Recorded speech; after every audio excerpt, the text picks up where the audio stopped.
You ready to fire up? Hello, everybody.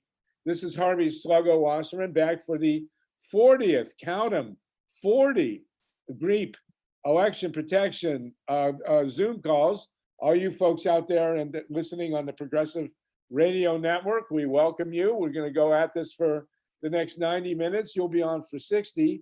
If you want to stick with us for the full time, go to Election Protection 2024, electionprotection2024.org, and get the link for the call and join us on the Zoom. We go till 6:40 Eastern time, and then we kibitz for a while longer for anyone who wants to stay on. We have gone as late as 8 o'clock Eastern time, but we turn off the recording at 6:40. Greetings to everybody. Great to see everybody with us. We've got 67 people with us, which is the year I graduated from the University of Michigan. We have a couple of Michigan alums on the call, Stephen Spitz. We are going to go deep into the to the real weeds of the two big bills in front of the Congress now, which are totally landmark, very, very important pieces of legislation, extremely complicated, huge impact on our democracy, H.R. 1 and H.R. 4. And we are fortunate to have the great Joel Segal with us, who spent 13 years in running Congress and got us the Affordable Care Act, and is going to tell us how and what we can change in these two major pieces of legislation. We've also got HOWIE HAWKINS, the presidential candidate from the Green Party, has some pretty deep, detailed information on how H.R. 1 in particular would affect third parties. Laura Chamberlain has written a memo, which is in the chat, on various pieces of H.R. 1. But this is the whole Megillah, H.R. 1. This is like the Torah coming down from Mount Sinai in terms of what we're going to have to deal with election protection. I do want to say, and we'll get into that in a couple of minutes, there's a tremendous amount of stuff going on in the country. Anybody thought this election was going to end election protection activism got it exactly wrong. I want to make a suggestion. I haven't seen it anywhere.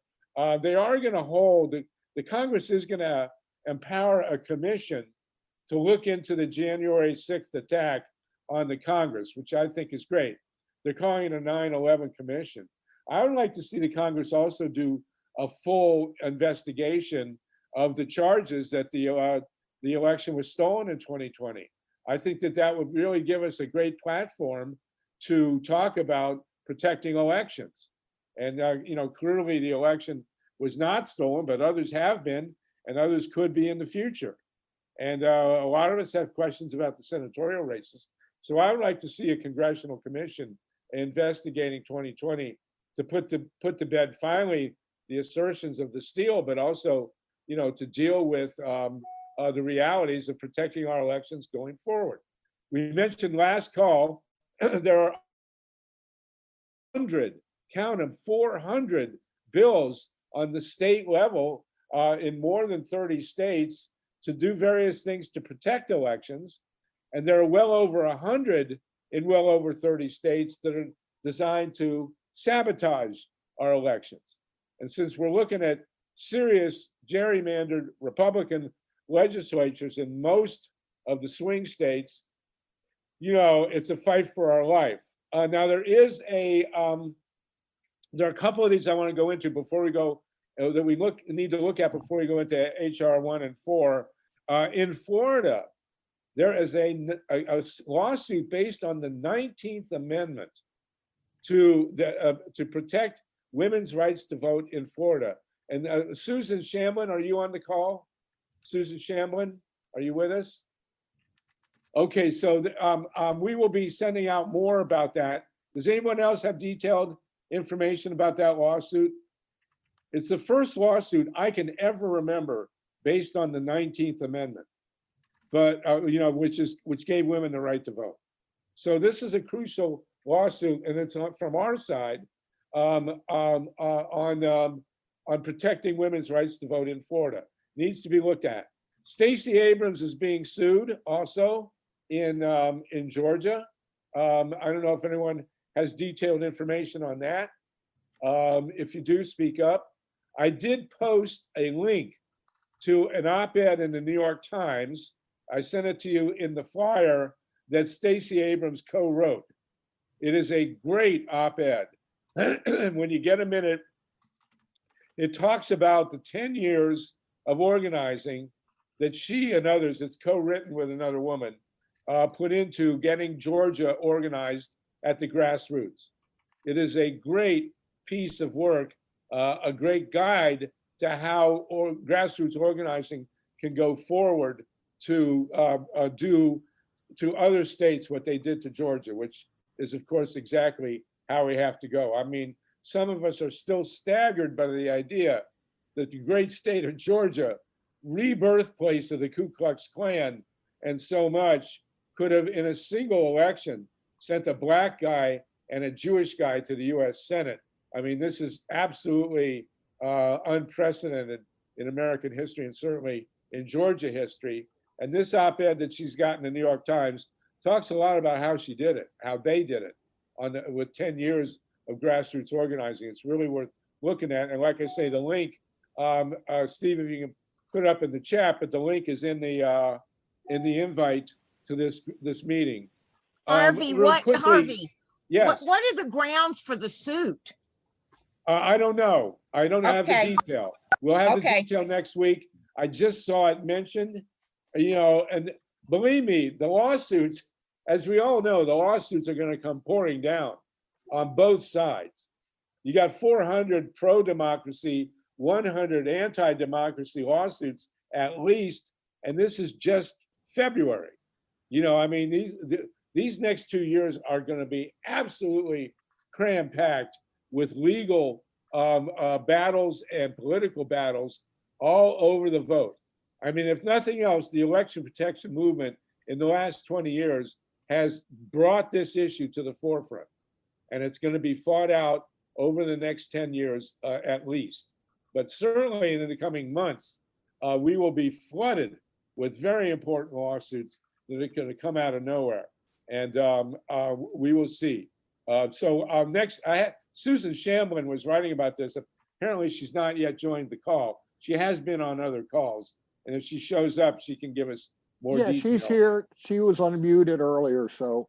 Oh, Susan, you're there? Susan Shamblin? Yeah, I'm here. Sorry, I have a lot of background noise with the animals, so I'll try and keep them quiet. The lawsuit in Florida comes from the people who have served their sentence for felony convictions, but then have to pay the fine before they're allowed to vote. That's the lawsuit with the woman in Florida that they are putting forth.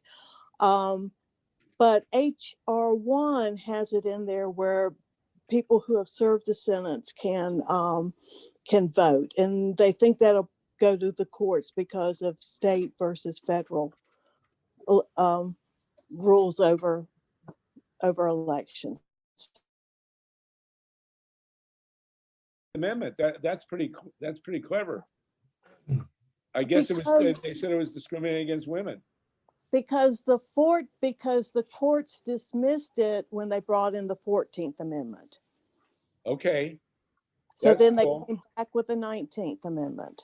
So basically the lawsuit says that it's illegal to require ex-felons to pay these fees before they can vote. Is that right? Yes, they're trying to get that so it's an undue, tax burden on them to have to pay the fees before they can, because they've served their time. All right, so basically it's a poll tax. Yeah. So you would think they'd also bring in the 24th Amendment. Well, right? I mean, that would stand to reason, but I'm not a lawyer. I just play one on the Zoom calls. So what can I tell you? Okay. Same for me. All right, well, we'll follow that. But that's a pretty important lawsuit. I did read enough of HR1 to know that they do address that issue in HR1. The idea that ex-felons could be barred from voting because they didn't pay their fees is in HR1. And HR1, as I understand it, and Joel will qualify this, Joel is our constitutional lawyer here, but HR1 specifically states that it is addressing only only federal elections. And they're claiming jurisdiction over the states on federal elections. And that's how they say that they can address issues like ex-felons not being allowed to vote in federal elections. So we'll see more of that. I want to go to John Brakey. John, can you give us a quick rundown on what's happening in Arizona? This is really nuclear war in Arizona, man. People are really at each other's throats over this one. It's pretty amazing that here we are in the middle of February and the election season is not over in a lot of states, particularly Arizona. And so I have filed suit working with the Libertarian Party against the Maricopa County and Maricopa elections, and the county's the Board of Supervisors, for making believe that they're doing something and calling it an audit. And totally misleading. It's very disturbing. And they're claiming that they've done 4 audits already. And these 4 audits, what are they? They're logic and accuracy test. And you know, that's an important test. It proves everything's working right now, but it doesn't prove that all the results are good because of the scenario of Volkswagen. So we're breaking ground in that lawsuit, claiming that 92% of the ballots have never been tested. Now, I want you to know, I anticipate everything adding up perfect, but we're 0.1%.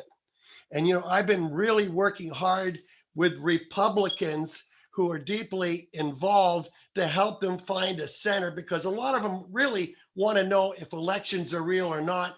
These people are like we were in 2004 for many of us who fell down the rabbit hole, and they got some wild, crazy ideas, and a lot of conspiracies. You can tell my voice is hoarse because I do so much radio and talking to people to help them understand. And so we will be in court Wednesday. Believe it or not, the Republican Party filed an amicus brief to join the suit. And the guy who did the suit was one of my lawyers 7 years ago in the Nogales case, where we had an NSA agent come in, and that agent, Mickey Donahoe, testified in court that a logic and accuracy test only proved things were working right at this moment.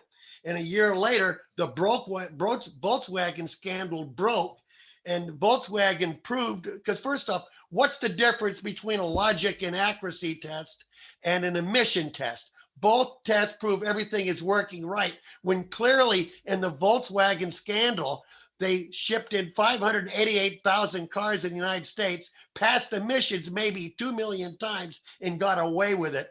Built 11 million cars worldwide that cheated all the way around. I mean, it's an incredible story. John, so exactly and precisely, what are you suing for?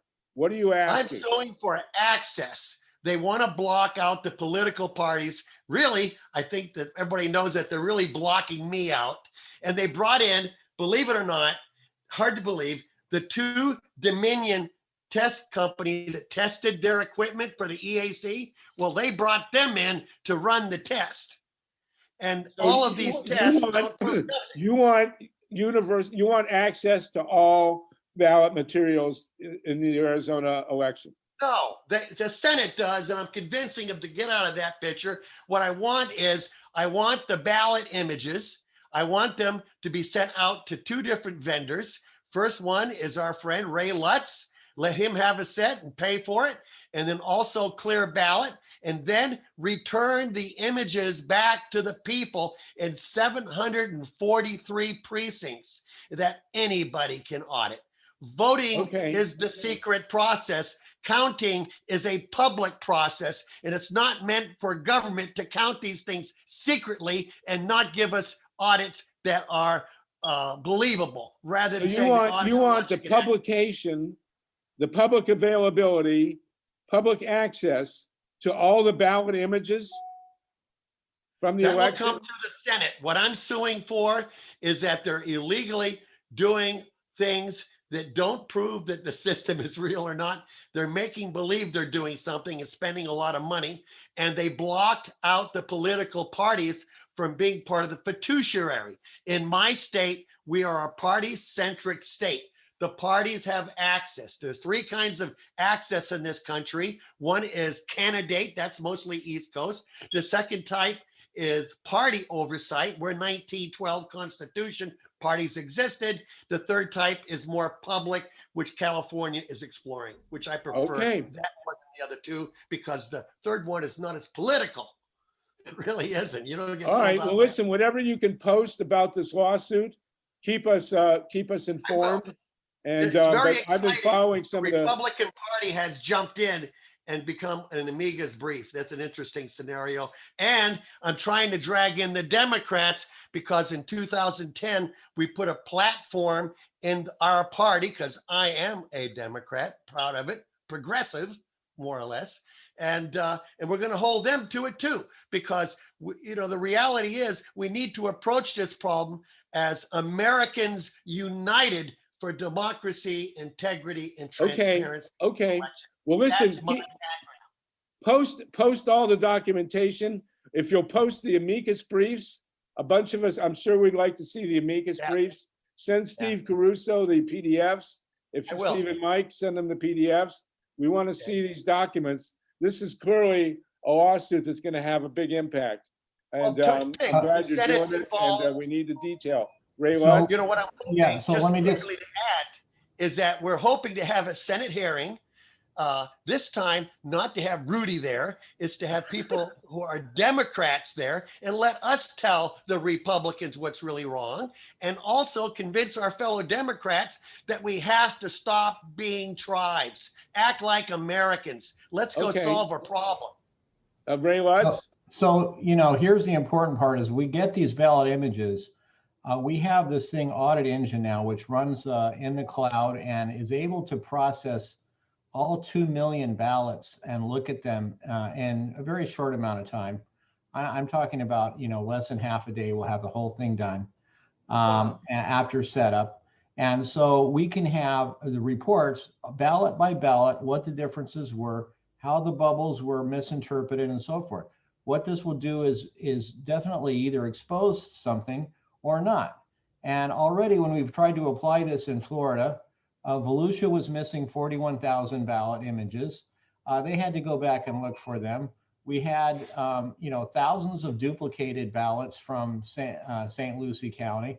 We had to get that resolved. So just at the very initial thing of, look, where are these ballot images? Let's at least count them up and make sure that that corresponds with the number of votes that you say you have. Without even, looking at them, that's a good first test. And, if we can let people also, when we get done with this, our report, we can show, here's the differences. You can sample, look at any ballots you want and see if they correspond. And key to this is being able to mate the actual physical ballot to the image. And we can go in there and sample the actual physical ballot, take a look at it and make sure it looks at the image, looks exactly like the image, and provide some confidence that the result is what they say it is. Because John is right. A lack of transparency here. The public doesn't feel good about this because people go back into a back room and then you come out and say it's all done and everything is fine. And this, so it's, and you can watch some of the podcasts and stuff of the people there who are definitely up in arms about what they think is a huge amount of election fraud. But it's our goal to either find it or show that that it didn't exist one way or So another.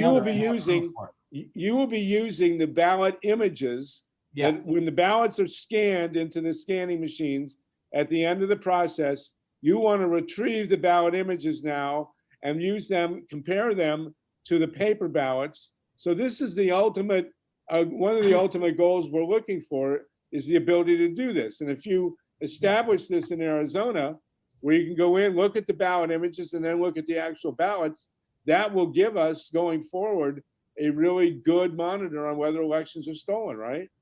Yeah, well, we're going to have a report. I'm working on it right now because we've done these audits in Collier County, Florida, Volusia County, Florida, and we're working on St. Lucie.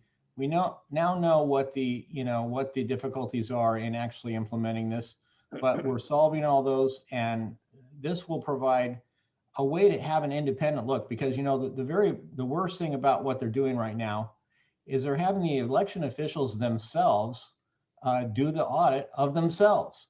So this is like asking someone on the freeway to give themselves a ticket if they happen to go over the speed limit.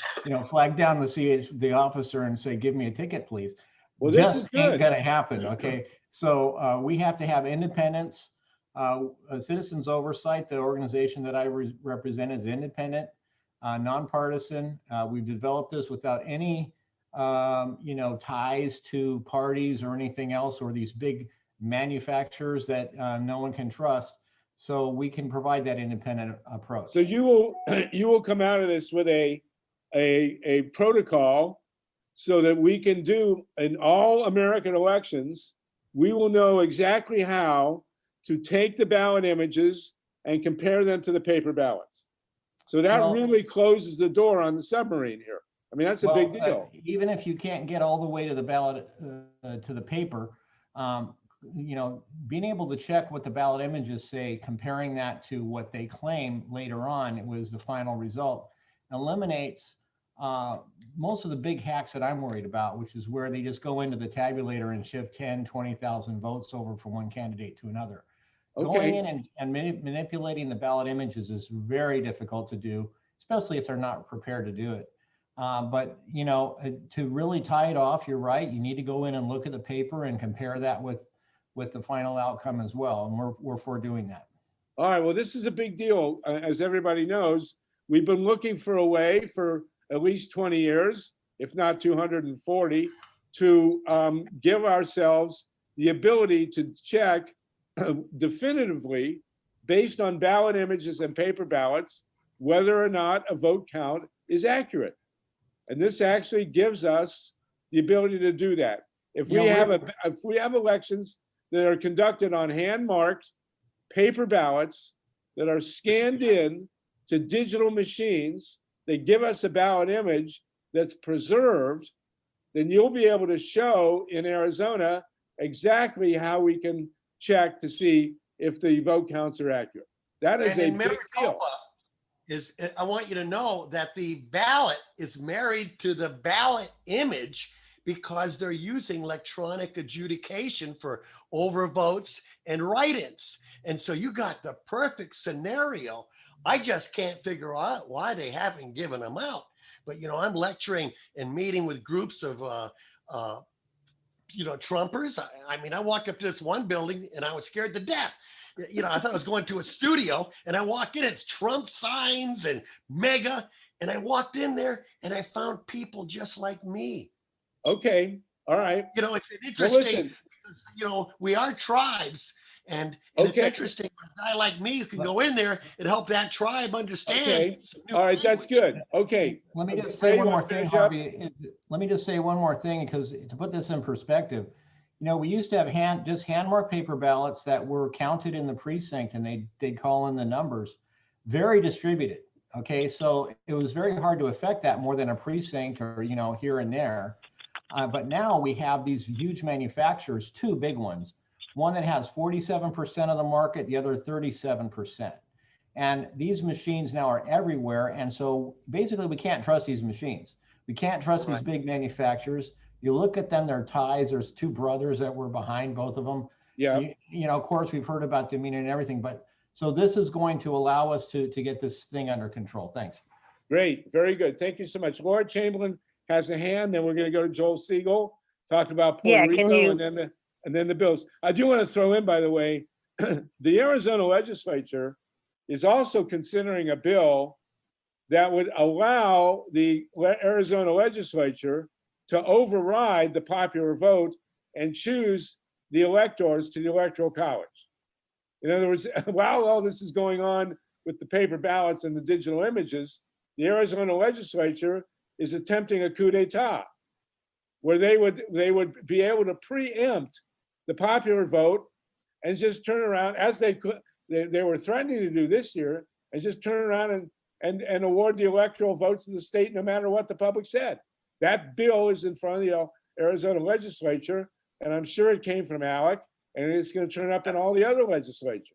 It's unbelievable. Okay, Laura There's Chamberlain. also that's a in Arizona. bill, there's also a bill in Georgia that is going to require, it's number 29, HR or whatever they say in Georgia, 29, which is going to require 2 pieces of ID, and that you send in to apply for your ballot with 1 piece of ID, and then you have to send in and send back either 1 or 2 pieces of ID with your ballot. And of course, all this ID that they're requiring is private information that shouldn't be going through the mails in the first place. Right.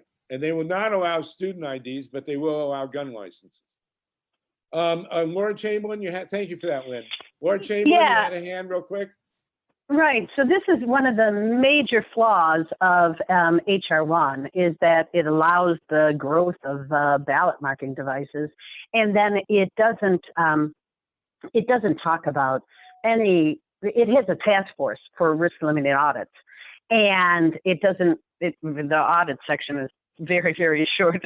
So this is one thing that we should really push at this time, on a federal level, because if we get it at the federal level, then the states are going to have to, comply, and then they will, they may be more apt to be pushed for the local and the state the races to be doing the same thing.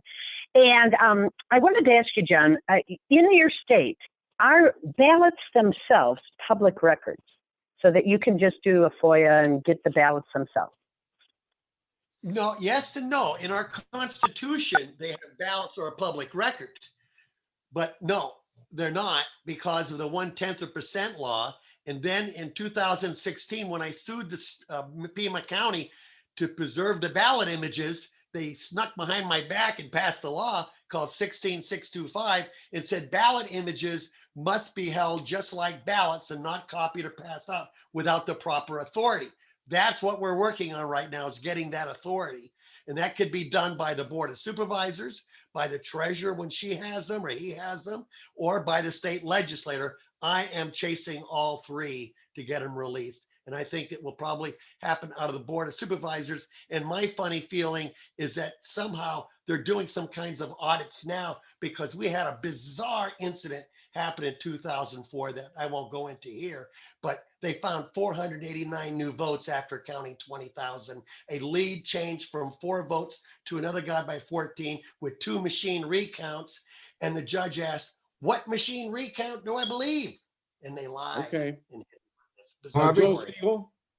Well, I just want to say that, first of all, John Brakey is my hero. And I think that we really do need to do a deep dive call on these issues, because this is critical. This work that John's been doing and Ray and others is so important. I did want to mention there are some people who I invite on the call. I apologize for this, who may have to leave early. So I did want to make sure I can get through HR 1 and HR 4. All right, go ahead and proceed with what you got. We can talk about Puerto Rico later, but this is Joel Segal, everybody. Joel was Representative John Conyers' aide for 13, 14 years, very for the Affordable Care Act, and has also a degree in law, so we can jump in on HR 1 now, and also HR 4. So Joel, take it over now. We don't have any other hands at the moment, and do what you got to do here with HR 1. And Howie Hawkins will join us also to talk about the third-party aspects. But why don't you jump in, Joel, and get your people? And I feel bad. I didn't want John and Ray. They were rocking, but if we could do another call, with them, so we can. That'll be ongoing, absolutely. So Okay. Go ahead. So by the way, I wrote the bill Medicare for All that Bernie ran on, and the Affordable Care Act, that's what came out of that, by the way. So I just hope that everyone here will be for single payer Medicare for all. It's the only way to go. So first of all, what HR 1 has got to be, I don't know who wrote this bill, but it's just got to be one of the best bills I've ever read. I'm going to go over kind of the basic, contours of it, HR 4 and HR 1. So basically, hold on one second. By the way, bear with me one second. Okay.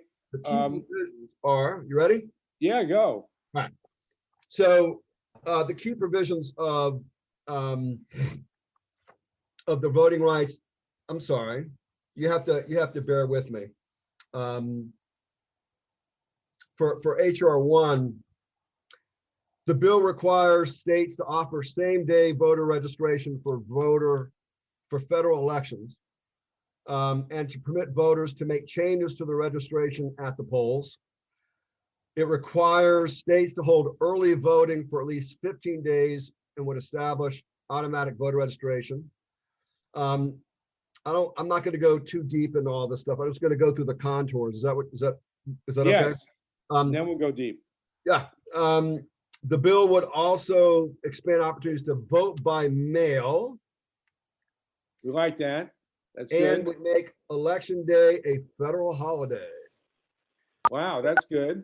Real good. The bill would require states to offer online voter registration, which has already been adopted in 39 states and the District of Columbia. Now, under the bill, the states would be required to establish a system to allow applications to be electronically completed.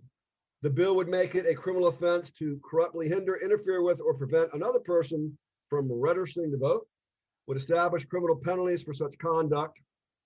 I'm going to go over some really cool stuff too. The bill would authorize 16 and 17-year-olds to pre-register to vote in advance of them becoming 18.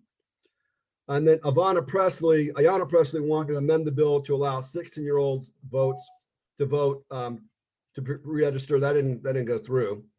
Now here's some really, really progressive stuff for the voter suppression folks. The bill would prohibit the practice of voter caging and restrict the practicing of voter roll purges by limiting states' efforts to remove registered voters from the polls and setting conditions for when they could do so. If this had been passed, then Stacey Abrams would have been the governor of Georgia, because I think they purged 200,000 voters, and that's about how much she lost. I mean, she lost by a very small margin. Yeah. Specifically, the bill would require states to obtain certain information before removing voters from the polls, and would prohibit voter purges. This is really important, from taking place less than 6 months before an election. And a lot of the purges do happen, in that time period. The bill would So if they can't purge, if they have to purge, any purge that occurs 6 months before the election, that gives you time to appeal, I suppose. Yeah. Well, to re-register. Great. That's great. Re-register. What Stacey Abrams did and NAACP is they re-registered all these people who they found out had been purged. Right? Yeah. That was the genius of Stacey Abrams. All right, you're going to purge our rolls. We're going to call them up and we're going to get them re-registered. That's what Andrew Miller was working on. Notify any voter tagged for removal from the rolls, and the operative word is timely. Any voter tagged for removal from the polls, and give them an opportunity to contest the removal or seek reinstatement of their registration. The bill would also restore voting rights to felons who complete prison terms. Now, in North Carolina, there was not a timely notification of people who have been purged. There was no notification for a very long time until the grassroots, until we pressured the election boards to notify. They weren't going to notify anybody. Now here's Ray. I think you'll like this, and John, especially you, Uncle Harvey. The bill contains election security provisions, including a voter verified paper ballot provision mandating the use of paper ballots that can be marked by voters either by hand or with a ballot marking device and inspected by the voter to allow any errors to be corrected before the ballot is cast. The bill would also require state officials to preserve paper ballots for recounts or audits and to conduct a hand count of ballots for recount and audits. The bill would require the voting machines used in all federal elections to be manufactured in the United States. I have to say, this is to me very problematic part of the bill. It's Right. problematic. So they allow ballot marking devices. Yeah, I mean, look, it's when you pass a bill like this, the one thing we're going to have to figure out is there a funding provisions? Because in order to get a state to change from electronic machines to paper ballots, one would think, well, that's real simple. No, it's not simple. If you've had a state that spent 170 million or whatever on, I actually ran into this when I was in Congress working on paper ballots. They'll say, well, we already spent all this money. Where are we going to get this money from? Hopefully what this federal bill would be able to do is provide the states the money that they need, to move towards paper ballots. Now, the rest of the stuff I'm going to go through real fast. One is campaign finance reform. It's just really one sentence that you got to be aware of. The bill would introduce voluntary, that's the key word, voluntary public financing for campaigns, matching small donations at a 6-to-1 ratio. And it also incorporates campaign finance reform provisions from the Disclose Act. And then it definitely, the bill expresses support for a constitutional amendment to overturn Citizens United. That's pretty good stuff. I don't think it goes far enough, but it's okay. It's a step in the right direction. In terms of the ethics part of the bill, every president has to show and vice president their tax returns for the previous. Really? Is that legally binding? Is that legal? Yeah. Well, they have to do it. Well, it's only legally binding if it's in law. If it's in law. So in other words, if you pass a law that says you got to show it, then you can be held into court if you don't. Wow, we like that. No, it's pretty. I think it's pretty cool. There's some pretty cool disclosure laws in here about how much dark money's coming in, so that's important. And then statehood for the District of Columbia. It's in the bill? Yeah, let me read the language though. This is the 2019 version. Made findings in support of admitting the District of Columbia as a state, affirming Congress's power to create a new state in the populated area that is now DC. So yes, now in 2020 of June, the House approved HR 51, a separate piece of legislation that would make the populated portion of the district a state on a nearly party line vote. And surprise, surprise, the measure was not taken up by the Republican-controlled Senate. Gerrymandering. One question, real quick, on where you got DC. Yeah. What will it take legally to make DC a state? Can the Congress, with a simple majority, make DC a state? That's the $100 million question. It seems like that would be the case, but then you're going to deal with the filibuster. Is through reconciliation, budget reconciliation. So if you make DC the 51st state and you can show, there's going to be money that will be going, right? There's money that will go from Congress to DC, then it has to be done through budget reconciliation, because if you try to break gerrymandering, what do you need? 17, I think, Republicans. You're not going to get that. But these are the kind of discussions that this bill will generate, legal discussions and discussions on, in the media, but it's going to be up to the grassroots. I'm going to talk about that just for a minute when I close. This gerrymandering, though, is so cool. The bill would thwart gerrymandering by requiring states, the operative word is requiring states to use independent commissions to draw congressional district lines, except in the 7 states with only one congressional district. Now, if this happens, that would be a revolution, because gerrymandering is based on race. Gerrymandering is why Obama Congress turned red. It wasn't because of Obamacare. That's a mythology that none of you believe that. It was strict, read rat fucked, and you'll explain, that explains what happened in 2009 and 2010 with gerrymandering. But we have to understand that the anti-gerrymandering provisions, if this becomes law, do not apply to state legislative races, right? This is only about federal races. Am I right about that? Yes. So that's unfortunate. So it'll clean up the problem with congressional gerrymandering, but it won't help us in the states. That's, I mean, we'd have to do some more research on that. No, I'm pretty sure. Well, I think by you're the right. way, for everybody who's interested, I pushed the links to both HR1 and HR4 in the invitation to this meeting. We've posted them also at the website and at freepress.org. If you want to look at the actual bills, they're really not that hard to read, amazingly enough. You can do that and with those links. Okay, go ahead, Joel. Sorry. And you can always go to Wikipedia. Right. The cartoons aren't so good. The illustrations aren't real good, but the text is readable. Okay, go ahead. Now, Mr. Conyers said, in 15 minutes, I'm going to do a tribute to Harry Belafonte. I need my speech on the floor in 15 minutes. Just go to Wikipedia. So if a member, I was schwitzing. For all you Jewish people, that means sweating. All right, so HR4.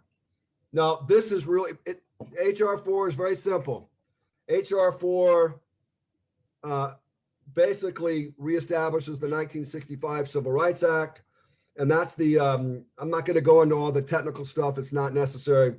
Just know that in Shelby versus Holder, the 1965 Civil Rights Act was gutted because in his infinite wisdom, Supreme Court Justice Roberts said that discrimination was now over, that everything was fine. He was wrong, right? Based on what happened right after that ridiculous ruling. What this will do is the following. It's pretty progressive, I think. A state and all of its political subdivisions shall be subject to pre-clearance of voting practice changes. That's with the Department of Justice for a 10-year period if 15 or more voting rights violations occurred in the state during the previous 25 years. That won't be too difficult, right, to find that. 2, 10 or more violations occurred during the previous 25 years, at least one of which was committed by the state itself. A political subdivision as a separate unit shall also be subject to pre-clearance for a 10-year period if 3 or more voting rights violations occurred there during the previous 12 years. I'm going to make 3 additional points and I'm going to close. Number 1, these bills should be passed within the first 100 days. Because if you pass HR, for example, if you pass HR4, all these crazy things that are going on in general assemblies across the country, which are Republican, they wouldn't be able to do restrictive voter IDs and closing down early voting sites and all the right-wing, fascistic, authoritarian, racist, bull explicative, because they'd have to pre-clear it with the Justice Department. In fact, I hope that they pass this. They should do this as soon as possible. And from what I understand, there's a lot of energy around that. I'll close by saying, having worked in Congress most of my career and now worked out of it, I am concerned about the fragmentation and the silos of the voting rights movement and the election protection movement. You really have to put so much pressure on Congress to do anything. Even the Progressive Caucus, you got to put pressure on them. That is a discussion, Sluggo, that I really, when I'm on these calls, I hear people and I look at the chat. There are brilliant people on this call, but I hope we can utilize this brain trust to talk about, all right, I just went over 2 very landmark bills. How are we going to get them passed? We really need that discussion. for example, Dorothy Reich could get on the phone. Dorothy, I'm gonna have to put you on the spot, baby. If Dorothy Reich wants to, she can call Representative Ted Lieu right now and get a bill introduced, because I've seen her do it. There are other people on this call who've got, connects to other members of Congress, or you have your own constituencies, but I think this coalition will need to take some kind of a leadership in making sure that, A, these bills get explained to the public, and B, we get them passed. In conclusion, when we do our Save Our Democracy campaign, which is a project of this coalition, we're not going to do it on the 25th. We just talked with George Mason today to Rabbi Professor Mark Gopin. We're going to wait some additional weeks because we really want to go big on this. But we're going to have to explain this bill to the civil society, as Tom Hayden used to say, to the levers of power that control, these kind of political decisions, and members of Congress and their staff, because these two bills can change America forever. But anyway, that's it. Wow, fantastic. We'll put Howie on hold for a minute. Does anyone want to speak to any of the provisions that Joel has just explained in this bill? If you want to raise your hand and speak to the specific stuff. Ray Lutz, go ahead.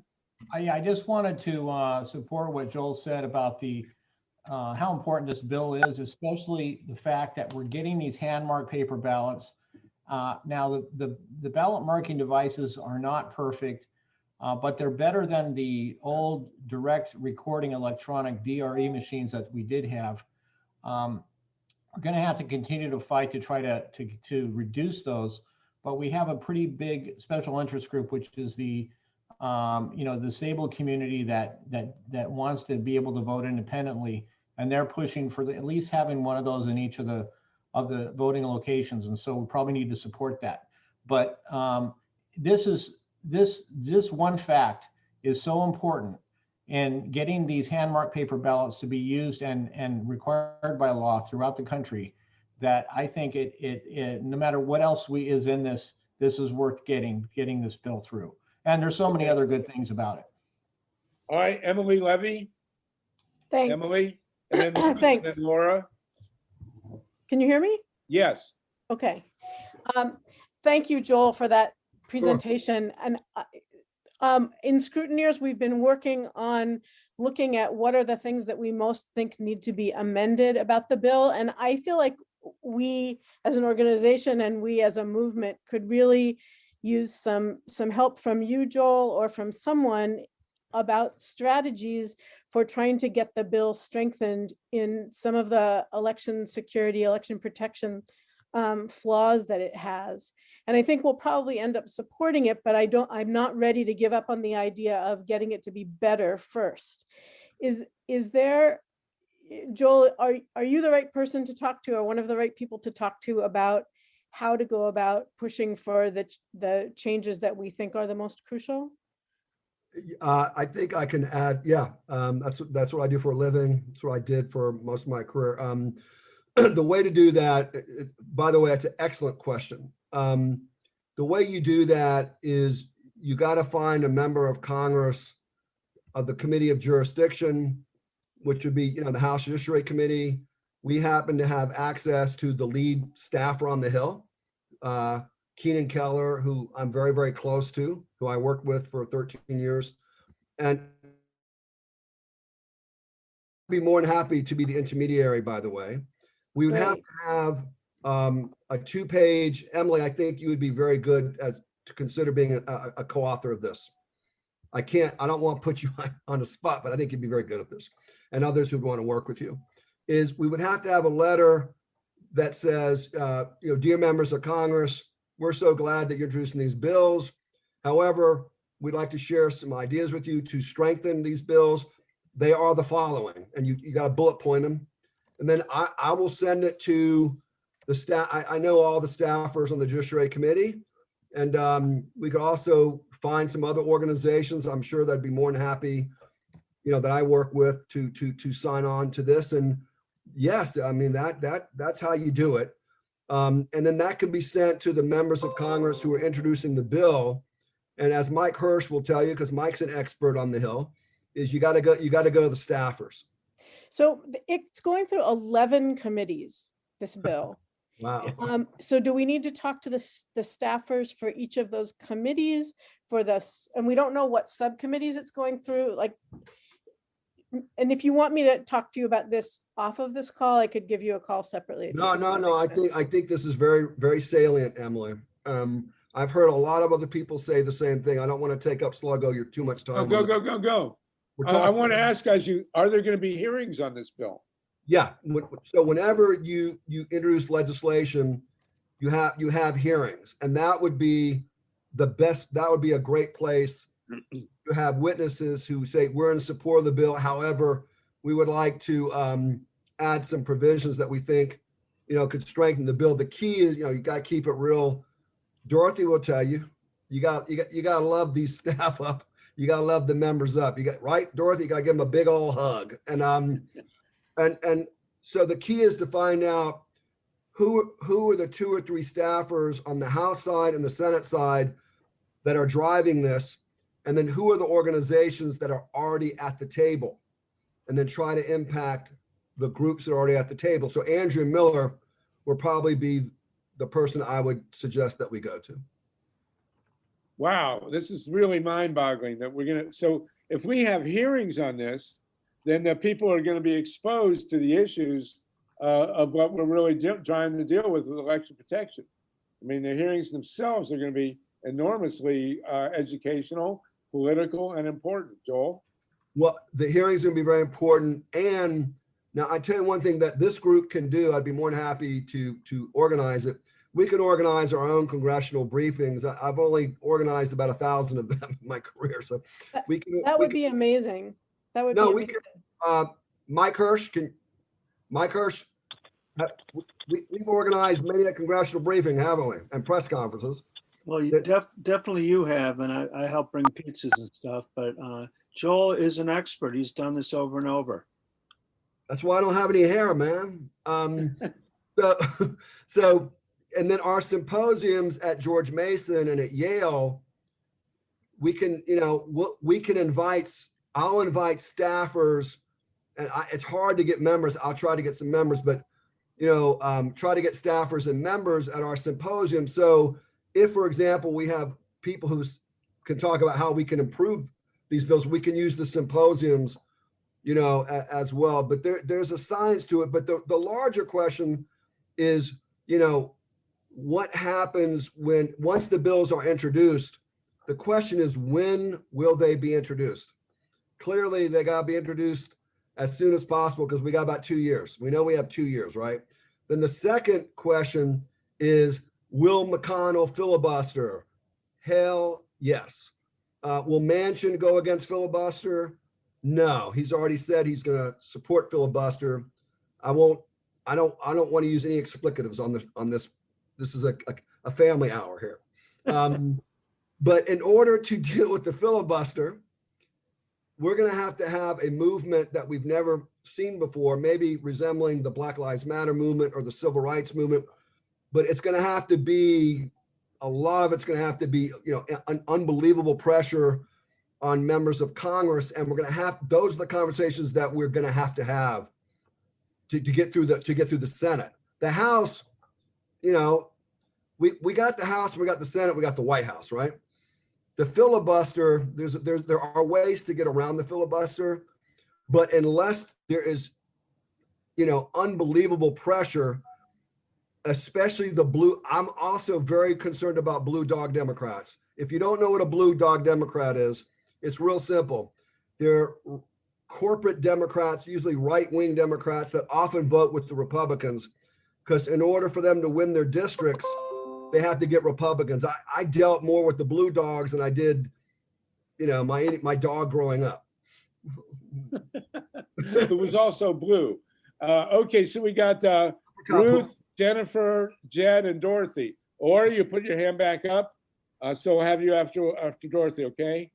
Ruth Strauss. Ruth Strauss. Yeah, I have to admit that I haven't done my homework, and I certainly will. But I have to say, and I could kick myself because I don't know where it is on my computer, but I had seen a long essay about how the bill is a Trojan horse, meaning there are a lot of good things in it, but there are a lot of things that aren't. And I do have a link, but I haven't read it yet, to the ACLU having put out a paper about what is wrong with it. And the third thing is, and I'm sure everybody knows this, those ballot marking machines, as Lulu has pointed out, they have to be separated from the tabulators. Thank you. Yeah, and also from the internet. We don't want any internet involvement with the voting process except for registration. You can register on the internet, but you don't want votes cast or counted on the internet. Thank you for that, Ruth. Jennifer, then Jed, Dorothy, Laura, and then we'll go to Howie Hawkins to talk about the third party aspects. Jennifer? Yeah, so Joel, that was a great synopsis of all of the issues. There's two parts. We have to find the people of Congress to get to, but before that, what is that we're going to give them?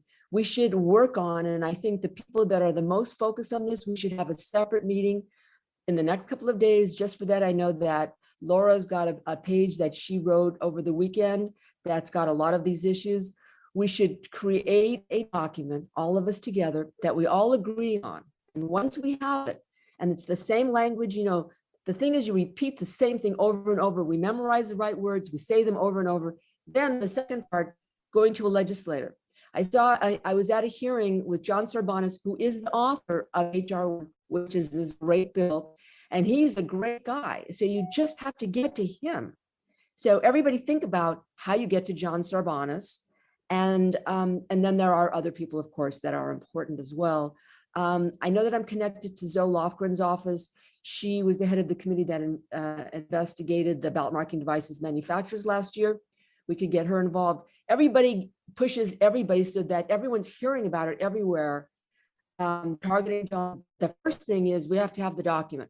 And then everyone send it everywhere. And then everyone's going, oh, I saw that document. And we get the word out there. So can we have this week a meeting with Joel, Laura, Robin, Ray, Harvey, you, me, the people that really are going to work on this and get it together, make it happen? Well, how about Friday? Do we have anything on Friday? Friday works for me. Does it work for the main people I've mentioned here? Yeah, Jennifer, I wanted to say, first of all, that was a brilliant analysis and a great strategy. Our own Mike Hirsch is very close to Sarbanes and knows him personally and knows his staff. Oh, there it is. But I think you're correct.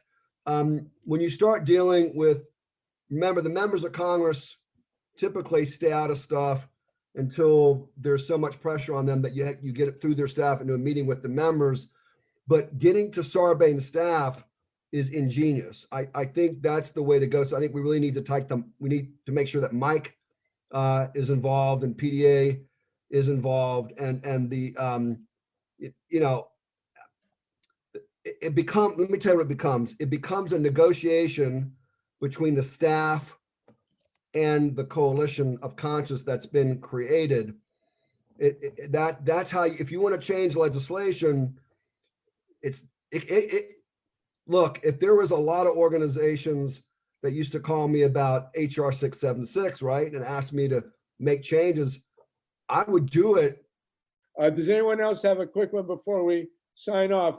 Robin will get you after the sign off here. So we still have more than 70 people on this call.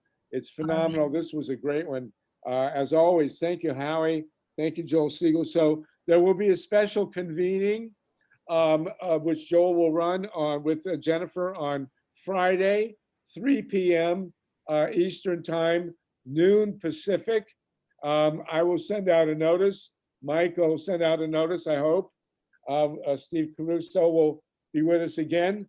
A lot of this stuff we're posting at the website, Election Protection 2024, and at the freepress.org website. I had a piece still up at Reader Supported News, as did Bill Simpich. We need to support Reader Supported News they're really good about publishing our stuff on election protection. They really get it. Mark Ash, the editor, is a pleasure to deal with, and so look there. Again, we'll officially sign off. This was the 40th, count them, 40 election protection, grassroots emergency election protection calls. We're looking forward to having Arnold Schwarzenegger on one of our future calls, we're hoping, along with LeBron James. And we'll work on that. In the meantime, thank you everybody for participating. Mike Hirsch, Steve Caruso, thanks for engineering. Joel Segal, your co-convening this week was fantastic as always. And we're going to turn off the recording. This means, by the way, in the ensuing discussions, 4-letter words are more than welcome. So you can say gosh and darn and whatever else you like. Okay, thank you again. We'll see you in a couple minutes, and we will certainly join some of you on Friday. And then again, we will have the regular call next Monday. That'll be number 41.